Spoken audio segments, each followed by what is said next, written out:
Good evening, esteemed colleagues, partners, and participants. It is my privilege to welcome you to this webinar titled Turning the Tide Building Peace and Stability Across Myanmar and Indo-Pacific. This session is part of our ongoing series under Global Affairs Canada funded initiative Charting a Path to Lasting Peace in Myanmar. Each episode in this series delves into specific themes pertinent to peace building and regional stability, with today's focus extending to the broader Indo Pacific context. Before I start and introduce the speaker, it's time to do the treaty recognition. The Institute is located on original lands of Anishinaabe, Cree, Ojibwe, Dakota, and Dene peoples, and on the homeland of Metis Nation. We all are treaty people and we are promise bound to work together in the true spirit of truth and reconciliation. The audience, as I was speaking about the importance of the topic and the funded project that we are implementing, let's focus about the Indo-Pacific region, which holds immense strategic significance in today's geopolitical landscape. Encompassing over 40 economies and more than 4 billion people, it accounts for a substantial portion of global economic activity. Projections indicate that by 2040, this region will contribute to 50% of the world's GDP, underscoring its pivotal role in shaping global economic trends. However, the Indo Pacific is not only an economic powerhouse, but also a focal point of complex geopolitical dynamics. The intensifying rivalry between major powers, particularly the United States and China, manifests in various forms, including military posturing and strategic alliances. For instance, the US has been advocating for increased defense spending among its Indo-Pacific allies to counter perceived threats, emphasizing the need for a robust and unified regional security architecture. In response to these evolving dynamics, both Canada and the United States have articulated comprehensive Indo Pacific strategies. Canada's approach emphasizes promoting peace, resilience, and security, expanding trade and investment, and strengthening people to people connections. Similarly, the US strategy focuses on advancing a free and open Indo Pacific, bolstering regional security, and fostering economic prosperity. The audience, our project, Charting a Path to Lasting Peace in Myanmar, aligns with these strategic frameworks by addressing Myanmar's protracted ethnic armed conflict through a structured peace intervention approach inspired by the Aceh peace process and Track 2 diplomacy model. The project comprises two main phases: research and training and knowledge sharing. We are currently conducting this webinar as a part of the research phase. This project aims to develop and propose a peace intervention model tailored to Myanmar's socio-political context, inspired by Track 2 diplomacy, by creating a sustainable informal dialogue space for Myanmar's ethnic armed organizations and Myanmar's military and other stakeholders. It also seeks to analyze the Panglong 1 and 2 peace processes, identify transferable elements from the Aceh and Oslo peace processes, facilitate knowledge exchange between policymakers, civil society, and communities in Myanmar and the Indo Pacific region, and train Canadian and Indo Pacific actors to enhance Canada's role as an active peace partner in the region, aligned with its status as an ASEAN observer. Dear audience, today's discussion aims to explore how these strategic frameworks intersect with the pursuit of lasting peace in Myanmar. By examining the broader Indo Pacific context, we seek to understand the implications of regional policies and power dynamics on Myanmar's peace process. Through this dialogue, we aspire to identify pathways that not only address immediate challenges but also contribute to sustainable peace and stability in the region. I look forward to the insights and perspectives that will emerge from our discussion today. And also, we are very privileged to have with us David Gerald Newman, our founding advisor, Dr. Ernest Thiessen, one of the core members and the founder of Smart Settle, and most importantly, Dr. Hilal Muhyiddin, our founding director. So, with this panel, I think we are going to have a very interesting discussion. And today, let me have this opportunity to introduce our speaker presenter, Brigadier General Retired Hassan Muhammad Shamsuddin, Yeah. a veteran from Bangladesh military who has served years and contributed to the growth of Bangladesh military at his best of the capacity. A graduate from the Defense Service and Command and Staff College, and also a graduate of National Defense College University in Bangladesh. Brigadier Hassan Muhammad Shamsuddin has contributed in the intellectual growth of the military to a very large extent.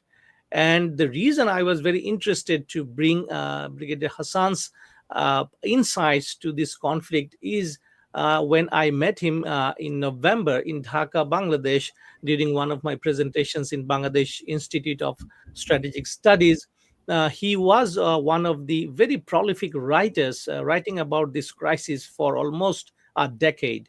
And if you are interested, you can follow him because he writes very frequently in the geopolitics, and you'll find a list of his publications there as well. Brigadier Hassan, although he is enjoying his free time now in the US, but he was very kind to join us and agreed to speak and share his insights. And we asked him to kindly speak about how we can build peace in Myanmar and within the broader framework of our project. Dear audience, the way we would like to moderate this session today is to allow Brigadier Hassan to speak in the beginning, uninterrupted for a couple of minutes, and then we all three of us will engage him in an question and answer session. So, without further ado, Brigadier Hassan, floor is yours. Go ahead, sir. Thank you very much. At first, I would like to thank CRRIC for allowing me to speak on the topic, and also I would like to convey my heartfelt thanks to our respected learned panelist for allowing me to say something. Actually, I am not of that researcher. I am on the way of researching the thing, and in the process, as the problem is, we are facing this problem in Bangladesh. So, as a conscious citizen, I have started searching that what could be the causes and how best we can solve this problem, Rohingya crisis. Along with this, I always think that why we can't establish communication in Asian region. The South Asia, Southeast Asia can be together and we can prosper together. But this is not happening. So this is one of the point that actually forced me to research on this particular people, particular countries, that why these things are not happening. And so long the countries, I'll just focus in this webinar only 4 to 5 countries, the major stakeholders, including Myanmar. Firstly, the China, the India, then Bangladesh, and the Myanmar. These 4 countries I will focus mainly. So far, Myanmar was in conflict, so there was no problem. But now, in this region, Pakistan and India are also suffering.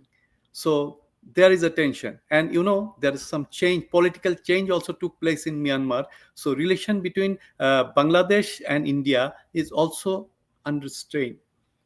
So at first, if I start, countries of Indo-Pacific region are gradually advancing in trade, economy, and other sectors. And geopolitical and geostrategic importance of this region is worth mentioning. To some, this region can take lead in future. But these countries are growing individually, but collectively they can grow. So there should be some ways and means. We need to find out how best we can use those and grow collectively and prosper in future. Now, in this particular region, conflict in Myanmar, political situation in Bangladesh, Bangladesh-India relationship, and recent India-Pakistan conflict, as well as India-China Cold War type of situation, change the existing scenario and demands for peace and stability in this region.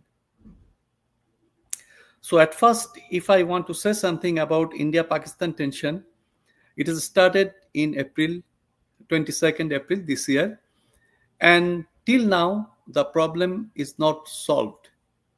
I think US bloc ceasefire was announced on May 10, but periodic fights along the line of control have continued, undermining the ceasefire stability. Both nations exploit each other diplomats for and further straining their relationship. And in this particular region, China and India both have economic and strategic interest in Myanmar, and both the countries are safeguarding their interest by all possible way. If we touch upon the India, India has invested significantly in Myanmar, primarily focusing on development, cooperation, and trade.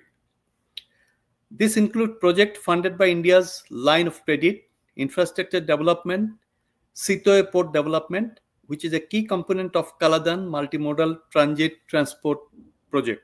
India also provides humanitarian assistance and has a history of military aid to Myanmar.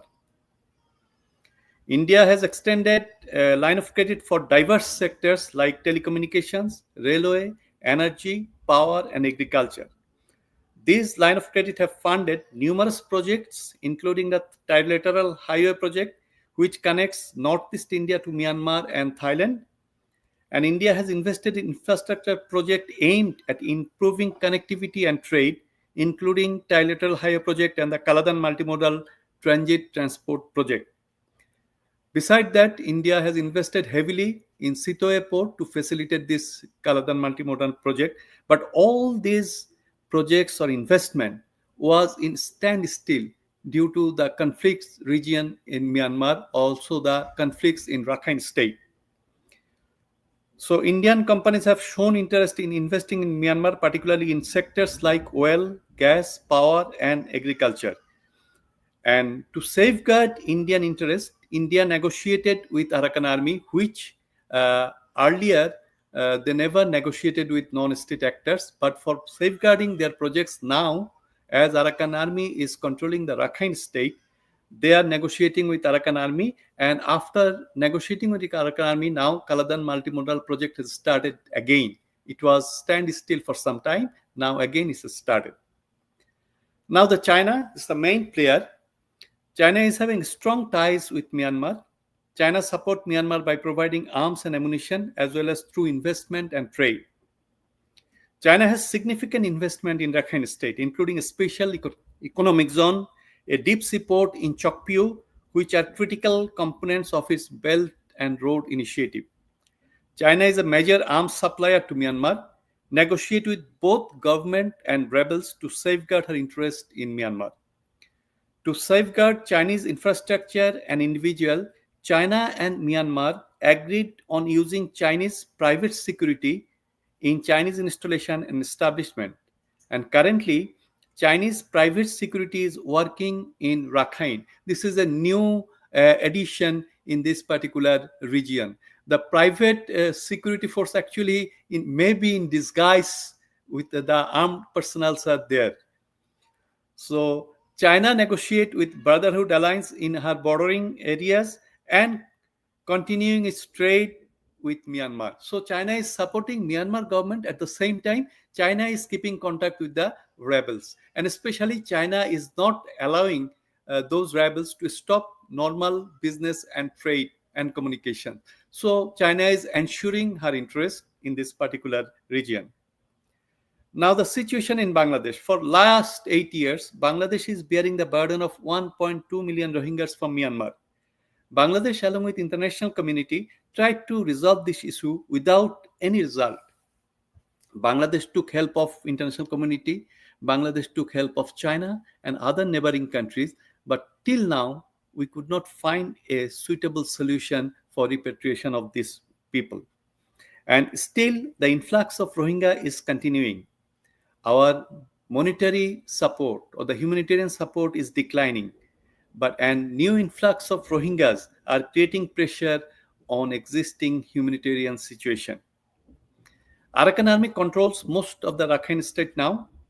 They are creating pressure on Janta. At the same time, they are also creating problem with the Rohingyas staying in Rakhine state. As a result, influx of fresh Rohingya are taking place. And Bangladesh border, Chittagong Hill Tracts area borders with the Rakhine state of Myanmar. and presence of huge stockpile of arms and ammunition in Rakhine may smuggle to Chittagong hill tracks and can destabilize the existing situation.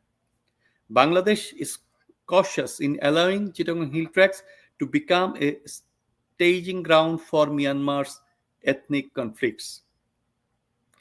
The situation in Rakhine State is fluid and complex, and with control of territory, areas of aid, access of aid, and the fate of hundreds of thousands of civilians hanging in the balance because Myanmar army is not allowing any aid or normal food supply to enter in Rakhine State. So they are in dire need of humanitarian support and assistance. Bangladesh has expressed concern over the proposed Rakhine humanitarian corridor. Today, Professor Yunus, in his speech, he told that actually this corridor is for betterment of dealing with this Rohingya crisis. But people are interpreting it in different way in Bangladesh. A lot of misinformation overflow is going on. So just it's a pure humanitarian support, number one, and number two, to tackle this Rohingya crisis in a smart way, I believe. Bangladesh now is in contact with Arakan army, trying to address this issue for her interest, because so long Bangladesh was not allowed, or Bangladesh did not try to contact with these non-state actors, but they are track 2 diplomacy, track 1.5 diplomacy to solve this problem. And this is the first time with this government's initiative Bangladesh start doing this. And you know that Bangladesh experienced a major political shift. And after that, India Bangladesh relations have experienced significant strain due to political upheaval, security concern, and shifting geopolitical alignments. India has intensified border security measures, including discussion on enhancing fence along the Indian-Bangladesh border, particularly in West Bengal. So the situation actually is not that congenial what used to prevail earlier. Earlier, the problem was there, and no solution to this problem we used to get, but the India-Bangladesh relationship was better. Now it is under strain, but we are trying to solve our 8 years long burden with Rakhine or Myanmar army. And Myanmar, it lies in the crossroad between South Asia and Southeast Asia. Strategically, very, very significant, very, very important. It provides the back road to China. Just China can bypass this Malacca and South China Sea, and China has established actually from Chokpyu the 1100 kilometer gas and oil pipeline is there. So China is having full interest in Myanmar. There's no doubt in that. And Myanmar is also in civil war situation. As a result, death, destruction, displacement, and refugee situation is growing. Myanmar's security landscape is marked by ongoing conflict, humanitarian emergencies, and regional instability. The process for peace remains uncertain, with international and regional actors urging for inclusive dialogue and ceasefire. But despite all this, Myanmar military continues its aggressive campaigns. Still, yesterday or day before yesterday, they bombed in Sagaing and Mandalay region. The conflict has caused widespread displacement, and over 3.5 million people internally displaced within Myanmar, and many more seeking refuge in neighboring countries. Humanitarian needs are urgent, and nearly 20 million civilian is in need of assistance. The military junta has committed widespread human rights abuses, arbitrary arrest, torture, extrajudicial killing, targeting of civilians and infrastructures. The UN and other international actors have called for multifaceted response, including humanitarian support, cross-border aid, increased political engagement, and efforts to address the flow of weapons to the junta. The security situation in Myanmar Rakhine State remains highly volatile, marked by intensified conflict, severe humanitarian crisis, and escalating geopolitical tension. Why I am focusing Myanmar plus Rakhine State? Because Rakhine State actually the link from Bangladesh, Rakhine, then we can reach Myanmar. And also it is having some border with India also, and India's lookist policy is also hampered because India is also having problem in Mizoram and Manipur area, and that the same ethnic groups used to live in Myanmar and India. Now, for this problem, India had some flexibilities. Now they have stopped all those pacts, and they are constructing the fence along India-Myanmar border. They plan to construct fence along India-Myanmar border. And Rohingyas in Rakhine state are particularly vulnerable. They are caught in crossfire and facing displacement and violence from both the sides, from Myanmar army, at the same time from Arakan army also. The UN Security Council has passed resolution and issued statement expressing concern about the situation and calling for an end to violence after a long time, because so long UN could not pass any resolution due to the veto of China and Russia. And approximately 630,000 Rohingyas remain in Rakhine state, subjected to systematic abuse, persecution, and crime against humanity. Approximately 150,000 is held in open-air detention camps. The Rohingyas are caught between the Janta and Arakan army forces, facing intensified violence, abduction, forced eviction, and coercive consequences. The humanitarian situation is dire, with over 2 million people at risk of starvation due to restricted access to goods due to the Janta's trade blockade. Recent earthquake in Myanmar resulted over 5,300 deaths and 11 billion in damage. And hostilities between Myanmar army and three Brotherhood alliance have escalated, particularly in Sagaing and Mandalay region, as I mentioned earlier.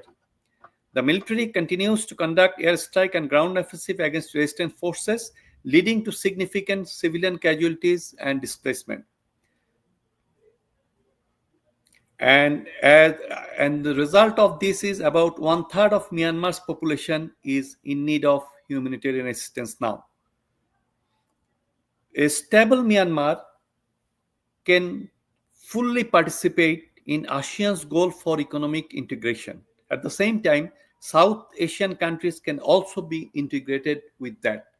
Just if Myanmar is in peace, easily the South Asian countries and ASEAN countries can be together and prosper for the future. Myanmar can unlock its economic potential, especially in agriculture, energy, natural resource, allowing trade with neighbors to flourish. Myanmar has natural gas and hydropower potential. Pipeline to China and LNG terminals serving the Indian Ocean could meet growing regional energy demand. Peace in Myanmar would reduce regional risk of drug and arms trafficking, refugee flow into Bangladesh, India, and Thailand, contain spillover of militancy and insurgency, particularly in border regions, safeguard the Bay of Bengal and Eastern Indian Ocean sea lanes, crucial to international trade. Stability, enhance tourism, cultural and academic exchange, share Buddhist, Hindu, and Muslim heritage across Myanmar, India, Bangladesh, and Thailand can promote soft power diplomacy. Peace in Myanmar will contribute in enhancing regional connectivity through infrastructure and transportation, unlock economic growth and trade, promoting energy cooperation and reducing security threat, building regional solidarity through social and cultural engagement. Myanmar's stability strengthens ASEAN South Asia cooperation and contributes to the vision of a more integrated, peaceful, and prosperous Indo-Pacific region.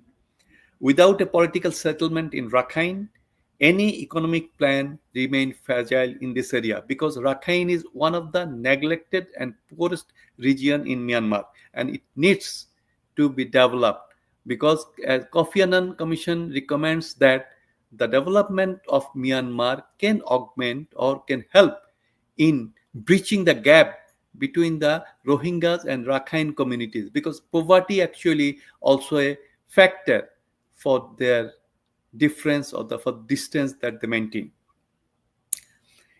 If peace exists in India, Pakistan, China, Bangladesh, and Myanmar, and is possible to ensure peace in these particular areas, the total landscape of Indo-Pacific region will transform.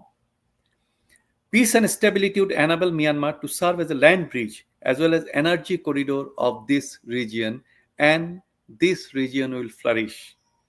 Time has come to find out and utilize those opportunities for the development and the well-being of the people of this region. Finally, if the tide is turned toward the peace and stability, Indo-Pacific regional countries will prosper collectively and rapidly. I come to this end here. Now I am ready. If I want to get knowledge from you, at the same time, if I know something, if you ask, I'll try to address. Thank you very much. Thank you, Brigadier Hassan. I think it's a wonderful wrap up of the overall situation, and also your aspiration about the peace and stability in the region, and how it can connect, the and also contribute to the regional growth. A very well-rounded discussion, folks. We will be doing the Q&A session, and I'd like to invite our founder advisor, Dr. David Gerald Newman, first. David, go ahead if you have any comments and questions. I spent a large part of the afternoon and early in the morning meeting with a gentleman named Adam Kahane, who just launched a book called Everyday Habits for Transforming Systems. And he actually, through his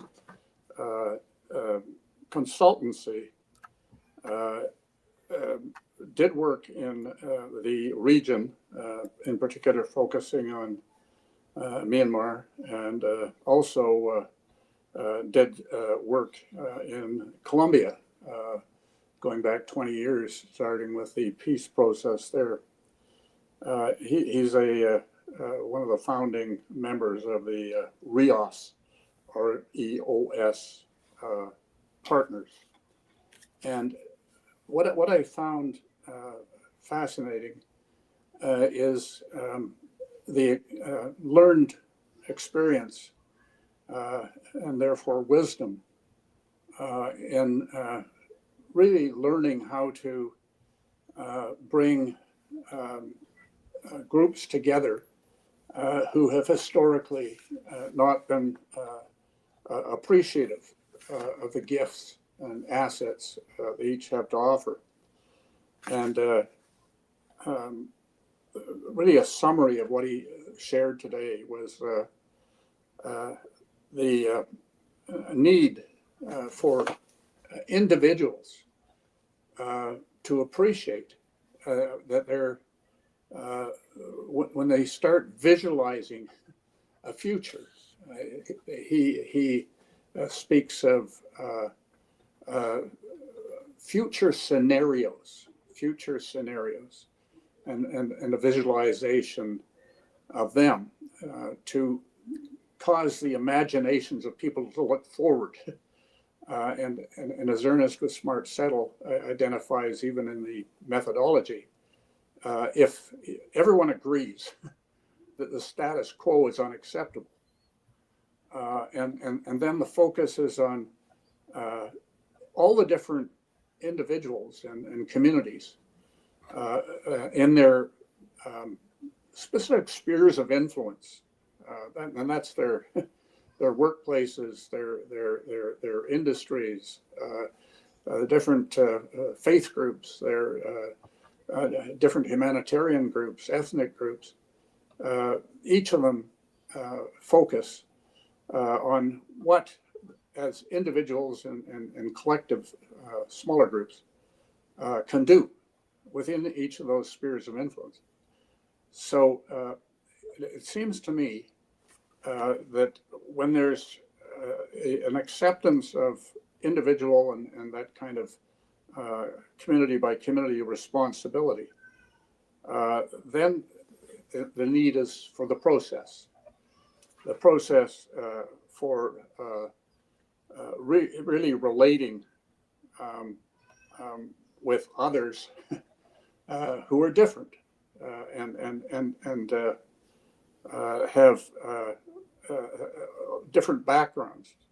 But what you're doing is you're identifying each other as needed to advance out of the status quo where you're stuck and into a scenario which you can visualize together and identify each of your interests and how they can be beneficial. So my question is, just starting with one that I think people that aren't as well versed as the researchers are, and you are, Hassan, start with what is the way to effectively have the ethnicities in the Rakhine state who don't have any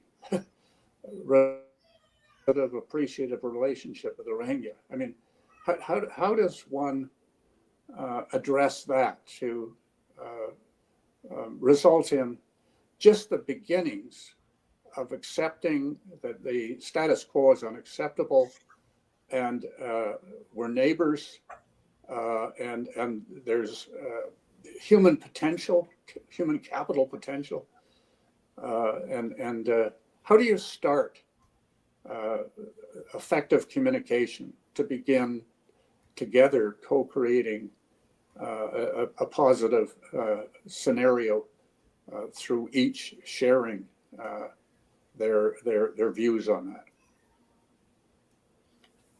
Okay, if you tell me to address, Myanmar is our neighboring country.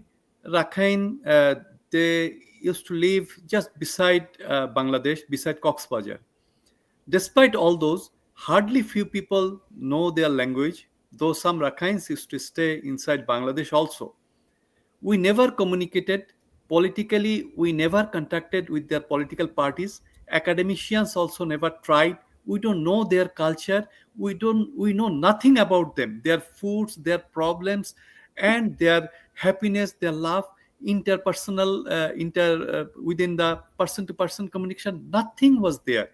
Probably this is the first time, it's our bad luck that after 50 years of our independence, or more than 50 years of our independence, hardly we know this neighbor. And that actually forced me to know about this country. I only visited Myanmar once back in 1999, and I find that Myanmar is a very prosperous country. That time Myanmar was a very smart country, better than Bangladesh. But Bangladesh never looked towards that side and never used to know these people. So this is the one of the reason actually the gaps are there. We are supposed to know this Arakan army. We are supposed to know these people of Arakan, that means the Rakhines. We should have contact with the Rohingyas as neighbor, and we should come forward to support them in terms of their crisis, because they had a lot of problems earlier also, but hardly we came forward formally to support them. So ultimately that antagonized them also against Bangladeshis.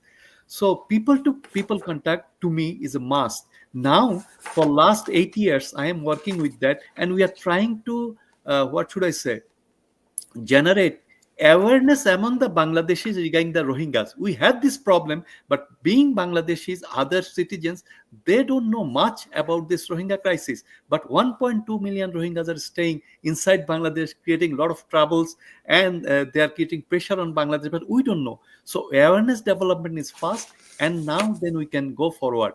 And this is the first time this government took initiative, and they came forward. They contacted with Arakan army, and they are trying to make a way through to solve this crisis. Let's see what future waits for us. Thank you, sir. I really appreciate it. Just a follow up, because what became very clear today is that the host of this speaker, this author of this book, were Indigenous people. And what part of the University of Manitoba hosted? It was the health part. In other words, the Indigenous people who were in the health professions were interested in really advancing a health system that had been, of course, created by the colonizers and created by what would be critically called white supremacists. In other words, white people who, of course, became the dominant part of Canada. And what is interesting, of course, I think there's a real parallel here in that whether the folks in Bangladesh and the peoples in Myanmar, like the Rohingya, were just simply not understood, nor was there interest in understanding them in Canada until, frankly, certainly in obvious ways, probably since the mid-1980s. So it is, I think, Canada's experience can be very useful in sharing the experience of transitioning from the kind of society where there wasn't an equality of participation or respect for the quality of participation. And what we're at now in Canada is a stage where there's not only a greater understanding and mutual respect, but an appreciation that unless we work together, we're not going to be successful and sustainable as a very healthy and effective country in our planet.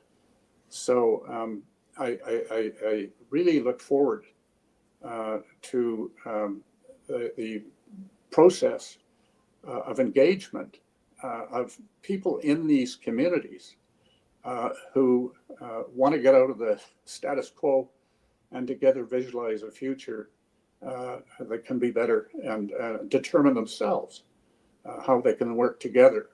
In other words, the bottom up, the root causes of this are the way that we've seen forward in Canada, and it'd be very interesting to see whether we can learn from each other in the process in Canada, and we can learn from a relationship, for example, between Myanmar and the peoples of Bangladesh. So I thank you so much for sharing what you have, Hassan. Thank you, sir. Thank you. I think one point I would like to also echo with Hassan's comment that there is a general amnesia exists in Bangladesh polity and Bangladesh's political sector about Myanmar and its people in general, and particularly Rakhine.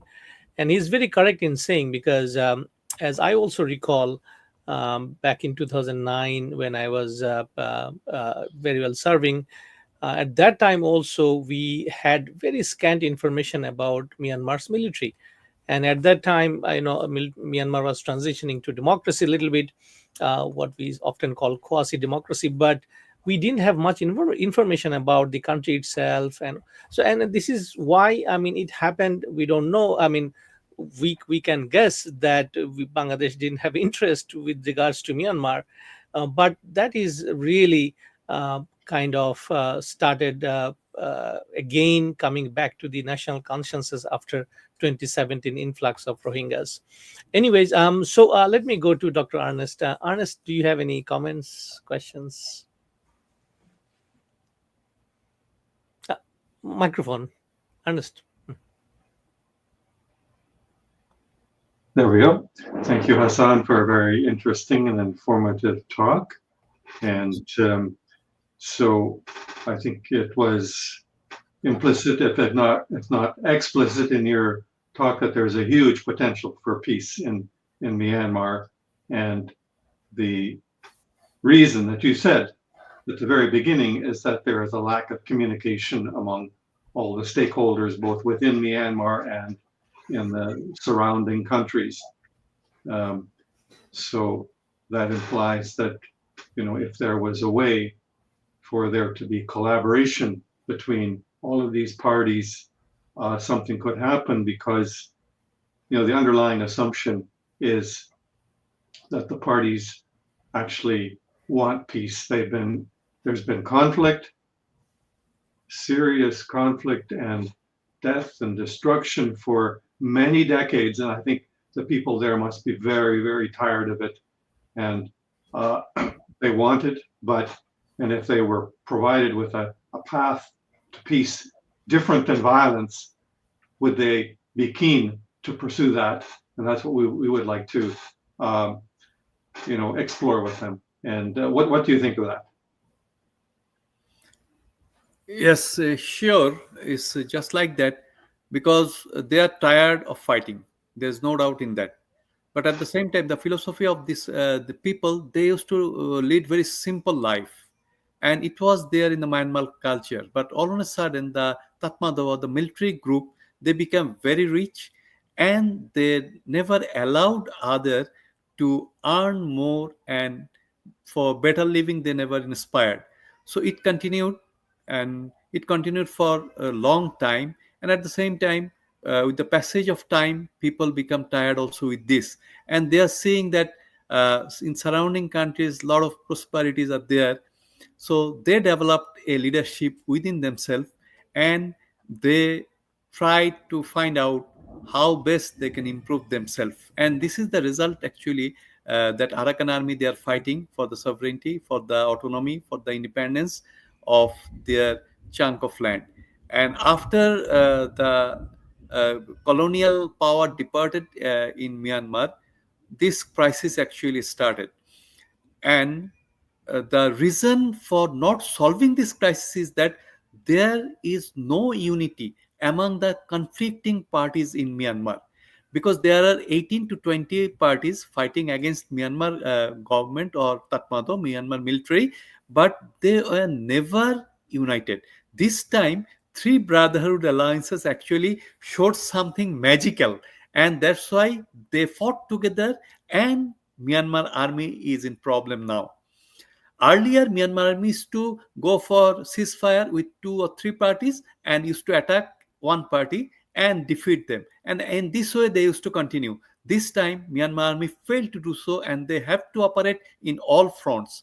So, if the people are united, if they have a single cause, yes, we want to develop ourselves, we want to gain autonomy, we want to come out of this, what should I say, the frame, we want to have some freedom. Certainly people can do that, and result we are seeing for last, I think, 1 year plus, October 2023 until now, we are seeing a lot of positive results that is happening in Myanmar, which last probably 8 decades we didn't see.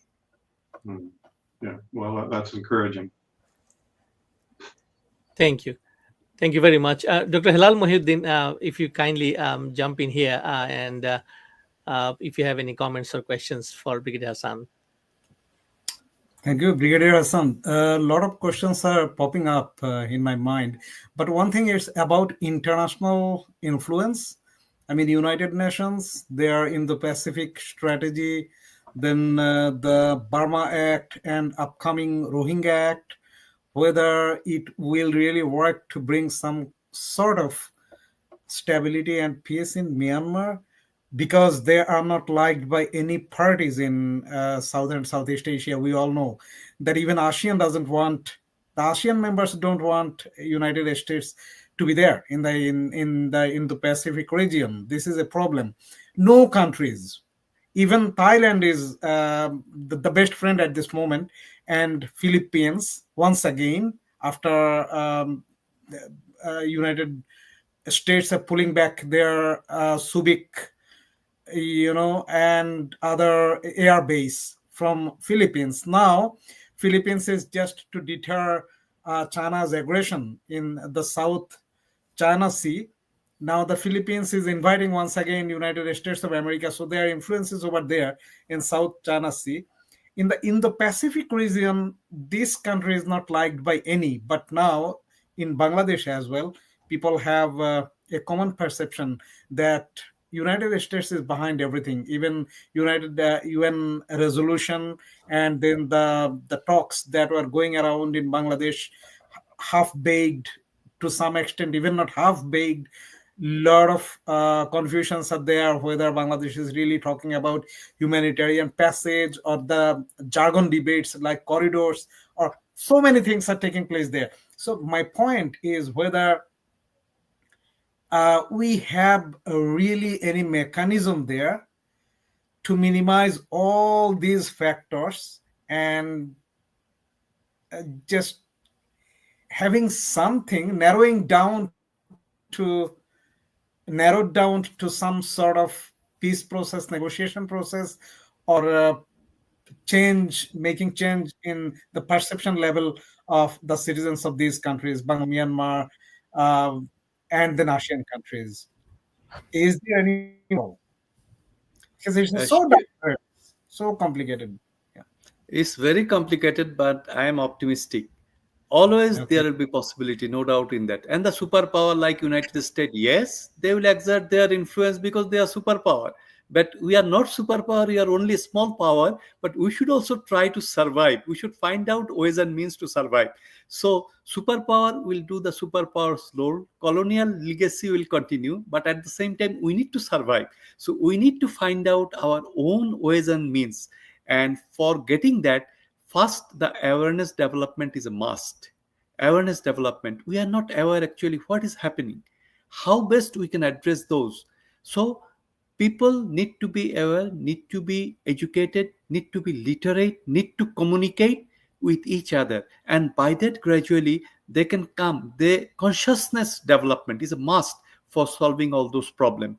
Despite we should utilize the facilities or the pacts or the treaties, all those things can facilitate. We should find out which part will be required for us for establishing peace for our benefit and for our prosperity. So this is the way. If we look and if we are together, then we can prosper.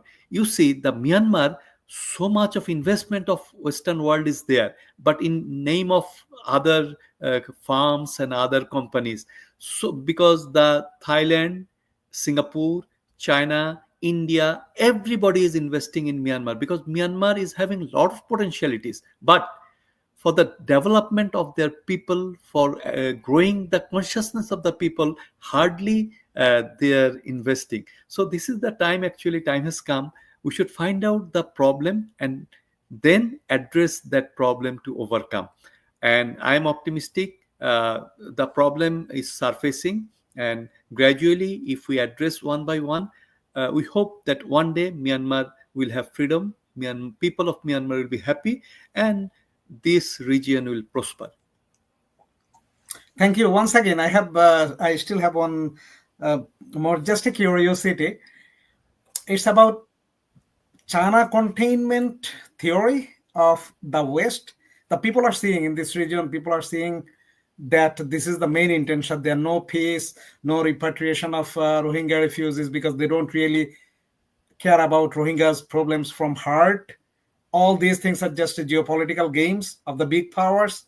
Now China will not let any influence of the United States coming in the region, because whatever our United States or United Nations are doing, nothing but it's just for containment of China so that it can't expand expand politically, economically, or it cannot become the biggest power in Asia and Southeast Asia and South Asian regions. So this is the common understanding.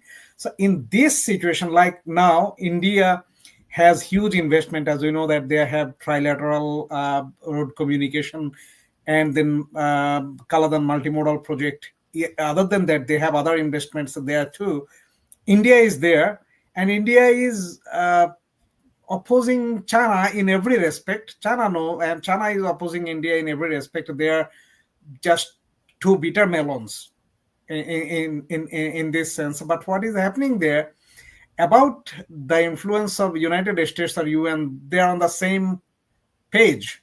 Like, we can't let the Western influence in this region. That's my point. Then whether we will be again losing our focus on Rohingya repatriation or this problem, eventually it will become Bangladesh or other place or Asia will become just a kind of theater. And like Bangladesh, we are trying to play a role. We are trying to become an actor, not Proxy. letting others to do proxy wars or use our land as a theater, as a playground. We don't want to do that. So how come this be possible when it always becomes game of big political economic interests of the West and East? It's very complex question. It's very critical also because it involves world politics, geopolitics. Yes, superpower USA will try to contain China. At the same time, China will also try to come out of that uh, plan. And China is silently continuing all these things because this is the back door of China. Because well, this pipeline actually will provide China the required fuel, and at the same time China can get it from the Russia. So if they are blocked in South China Sea by USA by string of pearls, then I think it's possible China can survive. So China has derived surviving means for herself. At the same time, China is far ahead in Asian region. What we think about China, I think China is one or two step ahead about our thinking process. And India, yes, India is trying just to balance it, but India is no match to China in this region. And if we focus on Myanmar, China is continuing this negotiation with the rebels, with the Myanmar government for, I think, just after independence. They continued and they are doing it. China is the best friend. And whenever Myanmar faced any problem, China was beside them. It's time tested. But for India, we just cannot tell. Myanmar cannot tell that India is a time tested friend. No. So everybody knows actually what is happening. So why things were not addressed earlier? Because awareness development is very slow in this region. So I hope now we are thinking. So before 10 years or 20 years, no Canadian research institute came forward to research on this particular problem. So at this 21st century, the Canada came forward to solve this problem. I know about that in Cambodia, one Australian researcher, she settled in Cambodia in field. She carried out field research in Rakhine and knew regarding the psychology of these people towards Rohingya. And to some extent, it is amazing that so many Rakhines are sympathetic to Rohingyas also, and they don't want that Rohingyas should be killed and persecuted like this. So it's very amazing. We just don't know. So a lot of researchers and others are coming forward to address all these issues. So I believe beside this geopolitical, geostrategical, superpowers rivalry, superpower containment, bypassing all those, one day the problem will be solved provided we have the positive attitude to solve this problem, and gradually we address the problems and one by one we try to go forward. For that reason, we need to have passions, we need to have desire, we need to have mechanism, we need to have support. If we get that, it's possible, sir. Thank you. Thank I you. just wanted to really visualize the kind of thing that can be done to do this differently. I mean, obviously in the geopolitical situation, but if this smart settle involvement works, again, another lesson I learned today is what happened in South Africa. I mean, what happened in really overcoming apartheid began certainly significantly and obviously in the early 90s. But what I heard today was the kind of methodology which addressed the roots by participating, having the roots participate. In other words, the foundation of Myanmar is the roots, it's the peoples. So who are the peoples that will be involved in Smart Settle? my hope is if they emulate, if they really learn from what happened, for example, in South Africa and even Colombia, you would have, as Adam described today, the facilitators. Okay, Think Smart said, well, the facilitators would meet with the business people, business and professional people in the morning. In the afternoon, they'd meet with the students and so-called activists at the universities and the professors, those that are risking their lives by sticking their necks out and suggesting we need change. And then in the evening, they'd meet with the impoverished peoples. So I think there's a lesson in that. And if Smart Settle and the in-person facilitators can make that happen, then something is being done in a way that is more sustainable, powerful, because you're growing, you're co-creating then a future for a state which lost their own being under colonization, right?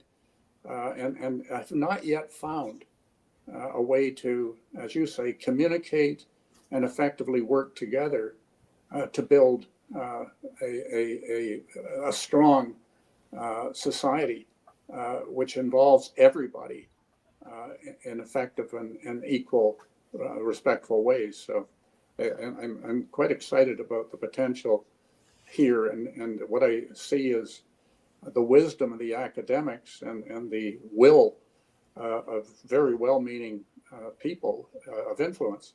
But the important thing is for them to identify with all of the groups as of equal importance. Whether it's business and professional, academics, and then the people who are going to be the future and build community by community, person by person in those communities. And you've indicated literacy and education, all those things are, of course, incredibly important. So is health, so is safety and security. So, yeah, thank you. Thanks. Thank you, gentlemen. We have to possibly end our session because we are close to 1 hour mark. But before I close, I have received, I think, a quite important point with regards to Bangladesh is from our intern, Mother Radias.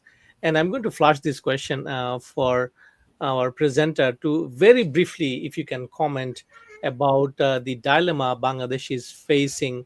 So here's the first part of our comment, and she's talking about how Bangladesh is going to navigate this, I would say, intricate relationship balance with Myanmar.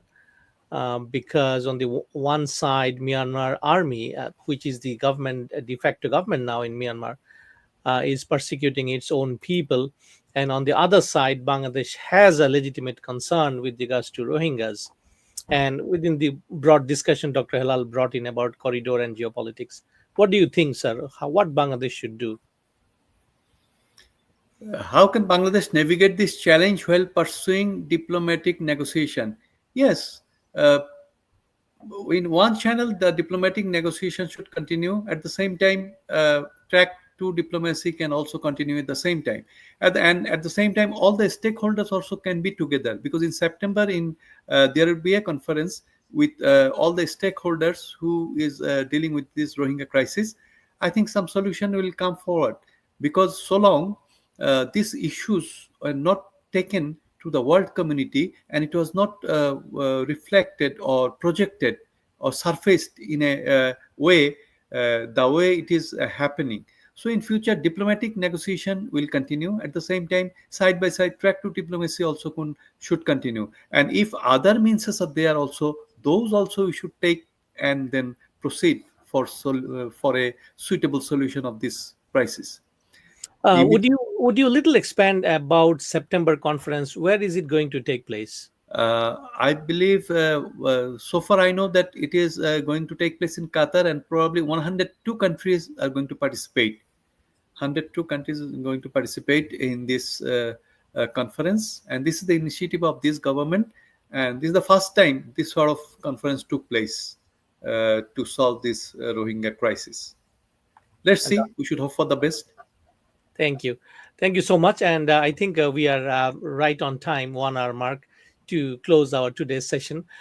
Before we take off, we would like to appreciate Brigadier Hassan's time with us, and which was, I would say, very productive in terms of having a broader geopolitical discussion about the potentials of having a region without conflict. I think this is the main takeaway, is that this region has a lot of potentials with regards to energy supply, with regards to people relationship. And I think from David's comment, we also gain the insights that people to people connection is actually the bedrock of sustainable peace. From the track to track one, whatever we wish to do, it might not hold ground unless we have that people to people contact. And the audience, you must have very clearly heard from Brigadier Hassan's deliberation that in this area, people used to live together very peacefully. I do recall one of the interviews in 2017, which was published by DW Deutsche Welle, and they interviewed people from the Rakhine area, and they said that it was all good even till end of 1990s, and then it nosedived and intergroup tension grew. So I think this is something that we would like to wish for. However, Dr. Halal brought a very interesting dimension to this discussion about the confusion, I would say, and little bit of miscommunication about humanitarian corridor. But I have not got any time to ask any question to the presenter, but I do want to mention that Brigadier Hassan actually wrote a piece in Foreign the Geopolitics on September 23rd last year, and his title was "The Influx of Rohingya Should Be Prevented by Establishing a Safe Zone and Humanitarian Corridor in Myanmar's Rakhine State." So that was the title that he wrote a piece, and he deliberated his arguments. But I wanted to really go back, but I'm not taking this chance because we are going to close now. However, echoing from Dr. Halal's comments that this particular concept has gained a lot of attention in Bangladesh, particularly because of, I would say, various political dynamics, interim government, etc. Bangladesh Army, and I have heard this particular statement from Bangladesh military that they have expressed serious security concern if something to that nature, if it is pondered at the highest level. That is what they opined. And of course, there are both sides.